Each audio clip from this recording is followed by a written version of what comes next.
2 and statistics teacher here at Trinity Christian Academy this year. I'm really excited. A little bit about myself is that I've actually graduated from Trinity Christian, and afterwards I moved to UNF and got a degree in teaching mathematics. I have taught for a total of 6 years. I started here at Trinity, moved to Northwestern and Fletcher for a semester, and then I spent the last 3 years at Robert E. Lee. So then I moved back to Trinity, and I've been here ever since. I'm really excited about this year. I want to make sure that there are no fears that you or your family have about the sanitation and the health here at Trinity. It is our top priority to make sure everybody is safe.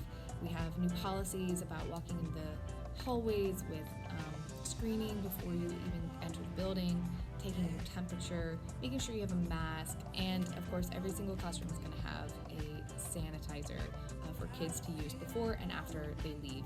We are even sanitizing all of the seats between each classes, so I just want to make sure that all of those fears are relieved. If you have any questions or you're confused about, well, what if your child has to go out for a couple of days because they were exposed to somebody who had the coronavirus, that's all right. Everything's going to be online. We're using the Google Classroom this year, and it's going to make sure that all of those policies, all of the material for my class and every class is online. Before you enter into the Google Classroom, though, you have to make sure that the parent and the student goes ahead and fills out all of the forms that have been sent to you via email. There's the G Suite permission form. There is the Health Pledge for Trinity, the virtual guidelines if you are doing a virtual learning for a quarter. And then finally, there is the Plus Portals login, which is where you see your grades, you see the classes, everything is on there.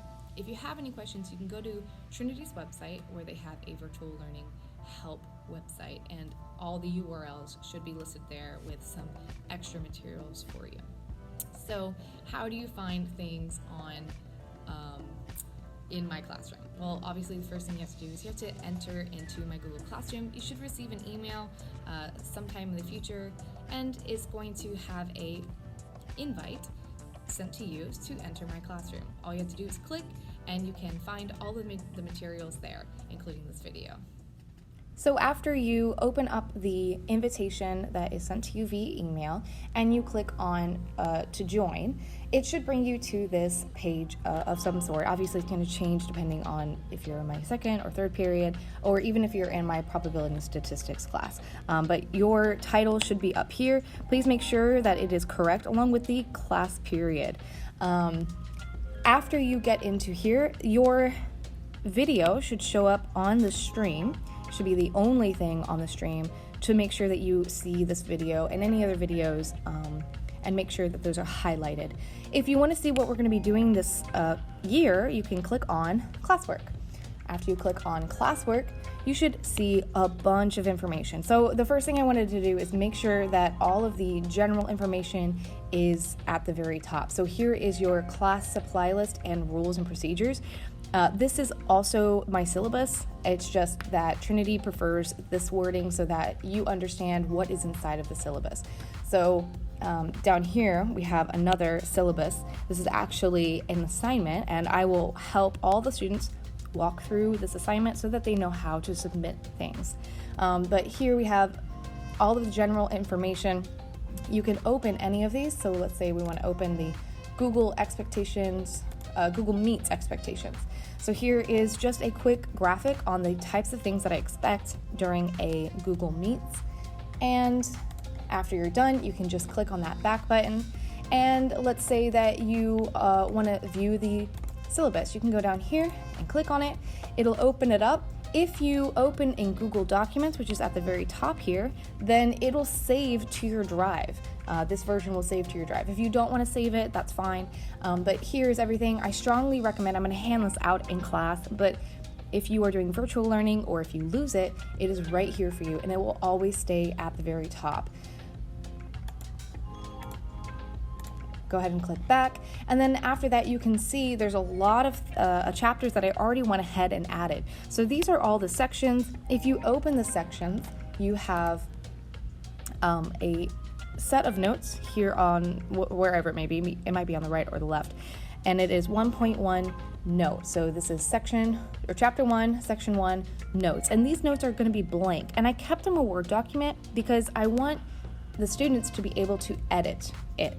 So this might mean that if you have a tablet, you can write on the assignment and you don't even have to use paper. You can just copy or download a version for you, write on it, and put it in your OneDrive.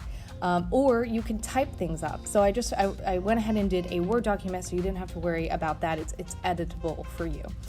The other version says 1.1 Notes T. Now the T stands for teacher, and this is the teacher copy. So this copy has all of the answers already in there, because in the notes I am going to have about 20 to 30 examples, and that's a lot of examples. We don't really need that many examples. It's just I want to make sure that there's extra, so if a student is confused, there is more examples that I can help with them, walk through with them. And the other thing is, if you want some extra practice, you can always check your answer with the 1.1 Notes T. So I just want to make sure that everybody understands where things are.